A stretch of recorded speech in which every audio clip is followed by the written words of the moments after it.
ঘন্টা ধরে বয়ে রয়েছি, মাদুর কোনো খুশই নেই। আজকে শুক্রবার দিন খাইয়া একটা মেয়ে জিরাই চাললাম না, খালি বিচার আর বিচার। পলাবাই নরম বেদ বয়ে গেছে গা, এটি বিচার করে যামু। কালকে রাতে একটা বিচার করে গেছি, আবার সকালে একটা বিচার দিলে যামু কই। মাত্র সাহেব তাড়াতাড়ি আইন, দেরি হয়ে গেল। মাত্র সাহেব লঙ্গি লঙ্গি এই এটা কি আছে সম্মান করে প্লাস্টিক দিতে তুই লঙ্গি দেখা করবি না, বিচার করতে আমি আমনের লঙ্গি শর্মার কথা বুঝ না। 2 ঘন্টা পর মাত্র চালিয়ে দিন। ভাই আমি সর্দি কি আমার আনন্দ নাই। এই চুপ, পলাবাই সালাম না দিয়ে হাততালি দে।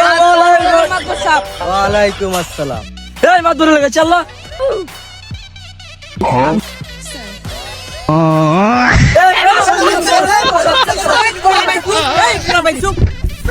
এই তুই না সব তোর না উঠতে না করছিস। ভাই সর্দি কেন এরকম করবেন? মনটা শেষ। ব্যথা পাইছেন? তোর চেয়ার সময় পালি না। আরে ভাই আন তো মুচি। পলাবাইন সব বেদ দাব্ব। এই আজকে কি এর বিচার? জাহাঙ্গীর ভাই আজকে মিষ্টি দিছে, মসজিদে মিষ্টি খাই দিছে। আমার নতুন জুতা ডি মসজিদে লয়ে গেছে গা। আমি নামাজ পড়তাছি, আমার মাক্কু দিছে। মানে চোর কো চোর দেখা। এই যে